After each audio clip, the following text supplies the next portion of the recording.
கர்த்தர் நல்லவர், அவர் கிருபை என்றும் உள்ளது. இரட்சகராகிய இயேசு கிறிஸ்துவின் நாமத்தினால் உங்கள் ஒவ்வொருவருக்கும் அன்பின் வாழ்த்துக்கள். தேவ கிருபையும் சமாதானமும் உங்களுக்கு பெருகுவதாக. இந்த நாளிலும் நாம் தியானிக்கும் வசனம் சங்கீதம் 18:28. தேவரீர் என் விளக்கை ஏற்றுவீர், என் தேவனாகிய கர்த்தர் என் இருளை வெளிச்சமாக்குவார். அருமையான ஒரு வசனம். இங்கு சங்கீதக்காரனாகிய தாவீது இந்த சங்கீதத்தை எழுதியிருக்கின்றார்.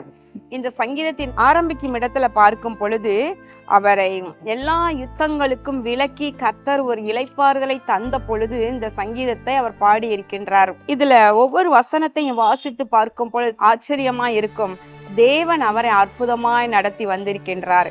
எத்தனையோ இன்னல்கள், எத்தனையோ பாடுகள், எத்தனையோ யுத்தங்கள், இவை எல்லாவற்றிலிருந்தும் கர்த்தரே அவர் அருமையாய் நடத்தி கொண்டு வந்திருக்கின்றார். அவருடைய விண்ணப்பத்தின் சத்தத்தை எல்லாம் ஆபத்து நேரத்தில் தேவனை நோக்கி கூப்பிட்ட பொழுதெல்லாம் தாவீதுக்கு இறங்கி அவர் எப்படி கிரியை செய்தாராம். உயரத்தில் இருந்து அவர் கை நீட்டி என்னை பிடித்து அவர் ஜல பிரவாகத்தில் இருக்கிற என்னை தூக்கி விட்டார் என்று சொல்லுகின்றார். வானங்களை தாழ்த்தி இறங்கினார், கேருபீன் மேல் ஏறி வேகமாய் சென்றார், காற்றின் செட்டைகளை கொண்டு பறந்தார்.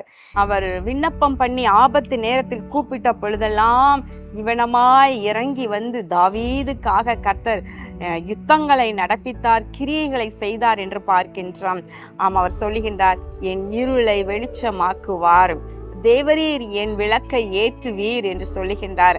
பிரியமானவர்களே, என்ன ஒரு விசுவாச அறிக்கை! நீங்கள் சொல்லுங்களேன், தேவரீர் என் விளக்கை ஏற்றுவீர், இருளை வெளிச்சமாக்குவீர் என்று சொல்லி நீங்க சொல்லுங்க. உங்க வாழ்க்கையில இருக்கிற இருள் விலகி போகும். மனுஷரால நம்முடைய வாழ்க்கையில விளக்கேற்ற முடியாது, இருளை வெளிச்சமாக்க முடியாது. நாமே எவ்வளவு முயற்சி பண்ணி எவ்வளவு பிரயாசப்பட்டாலும் நாமே இந்த காரியத்தை செய்ய முடியாது. ஆனால் கர்த்தரே நம்முடைய இருளை வெளிச்சமாக்குகின்றார். பிரியமானவர்களே, நாம் புதிய ஏற்பாடுல பார்க்கின்றோம். நாயின் ஒரு விதவையின் மகன் மரித்து போனார்.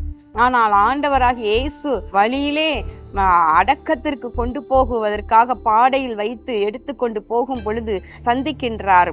அந்த விதவையின் கண்ணீரை பார்த்து, ஐயோ, இவளுடைய வாழ்க்கை இருளாய் போயிற்றே, இவளுக்கு இருந்த ஒரு வெளிச்சம், அவளுடைய குமாரனும் இப்படி மரித்து போய்விட்டானே, இனி இந்த பெண்ணுடைய வாழ்க்கையெல்லாம் இருளாகவே இருக்குமே என்று மனது உருகி அந்த பெண்ணின் வாழ்க்கையிலே இருளை வெளிச்சமாக்கும்படியாக ஒரு காரியத்தை செய்கின்றார்.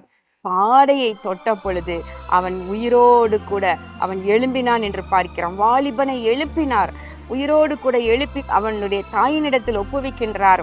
அந்த பெண்ணின் வாழ்க்கை தான் எவ்வளவு சந்தோஷம்! இருளெல்லாம் மாறி போயிற்று, வெளிச்சம் உண்டாயிற்று. ஒரு அறையில இருள் இருக்குது, அதுல வெளிச்சம் உண்டாகனா என்னன்னா, ஒரு லைட் போட்டா போதும், வெளிச்சமாய் விடுகின்றது. உங்கள் வாழ்க்கையிலும் தேவன் ஒரு நன்மை செய்து வெளிச்சத்தை ஏற்ற முடியும். தாவீதுக்கு ஒரு உடன்படிக்கை செய்தார். என்ன செய்தார்? அவனுடைய சிங்காசனத்தில் உட்கார்ந்திருக்க ஒரு குமாரன் எப்பவும் இருப்பான் அப்படின்னு சொல்லிட்டு ஆண்டவர் சொல்றாரு.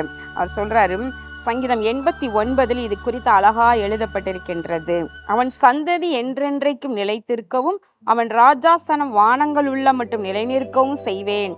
36வது வசனம், அவன் சந்ததி என்றென்றைக்கும் இருக்கும், அவன் சிங்காசனம் சூரியனை போல எனக்கு முன்பாக நிலை நிற்கும், சந்திரனை போல அது என்றென்றைக்கும் உறுதியாயும், ஆகாய மண்டலத்து சாட்சியை போல உண்மையாயும் இருக்கும் என்று விளம்பினீர். ஆண்டவர் தாவீதுக்கு செய்த உடன்படிக்கை என்ன? தாவீதின் சந்ததியில விளக்கு அணையாமல் இருக்கும், ஒரு குமாரன் எப்போது சிங்காசனத்திலே அமர்ந்திருப்பான் என்று சொல்லுகின்றார். என்றென்றைக்கும் சிங்காசனம் சூரியனை போல எனக்கு முன்பாக இருக்கும் என்று சொல்லுகின்றார். பிரியமானவர்களே, தாவீதின் வம்சத்துல, தாவீதின் சந்ததியில, தாவீதின் குமாரன் ஆகிய இயேசு மகாராஜா உதித்தார். அவர் இன்றும் நீதியின் சூரியனாக பிரகாசித்து வருகின்றார்.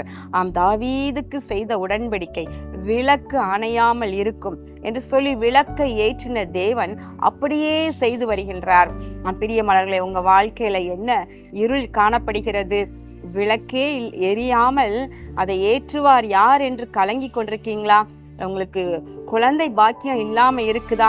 என்னுடைய குடும்பத்துல யார் விளக்கேற்றுவார், நான் பிள்ளை இல்லாமல் இருக்கிறேனே என்று சொல்லி நீங்க கலங்கி இருக்கிறீங்களா? கவலைப்படாதீங்க. கர்த்தர் உங்கள் வாழ்க்கையில உங்கள் குடும்பத்தில் விளக்கேற்றுவார். பிரியமானவர்களே, ஒருவேளை நல்ல வேலை தேடி அலைந்து கொண்டிருக்கலாம். இருளா இருக்கின்றது, என் வாழ்க்கையில ஒரு நல்ல வேலை கிடைச்சா போதும், எனக்கு நல்ல ஒரு சம்பாத்தியம் உண்டானா போதும், என் வாழ்க்கையில இருக்க இருள் விலகிருமே என்று சொல்லி கலங்கிட்டு இருக்கிறீங்களா? உங்கள் வாழ்க்கையில கர்த்தர் இருளை வெளிச்சமாக்குவார். இப்படி நீங்க பல விதங்கள்ல கேள்விக்குறியோடு நீங்கள் இருக்கலாம். ஆனால் நிச்சயமா உங்க எல்லா கேள்விக்கும் ஒரு விடை உண்டு. தேவனாகிய கர்த்தர் உங்கள் இருளை வெளிச்சமாக்குவார். கண்களை மூடி ஜெபம் பண்ணுவோமா? எங்கள் அன்பின் பரலோக பிதாவே, இதோ இந்த நாளிலும் நாங்கள் தியானித்த உம்முடைய வார்த்தையின்படி தேவ பிள்ளைகளுடைய வாழ்க்கையில இருக்கிற இருளை நீர் வெளிச்சமாக்குவீராக. ஆண்டவரே, அணைந்து போய் இருக்கிற விளக்கை நீர் ஆண்டவரை ஏற்றுவீராக. அல்லது விளக்கே இன்னும் ஏற்றப்படவில்லை, வெளிச்சமே வாழ்க்கையில இல்லை என்று கலங்கி கொண்டிருக்கலாம். பிறவி குருடனுடைய வாழ்க்கையில ஆண்டவர் வெளிச்சத்தை கட்டளையிட்ட தேவன் பிள்ளைகளுடைய வாழ்க்கையில இந்த நாளிலே விளக்கேற்றுவீராக, வெளிச்சத்தை கட்டளையிடுவீராக. இரட்சகராகிய இயேசு கிறிஸ்துவின் நாமத்தினாலே இந்த ஜெபத்தை ஏறெடுக்கின்றேன் நல்ல பிதாவே, ஆமேன். கர்த்தர் உங்களை ஆசீர்வதிப்பாராக. ஆமேன்.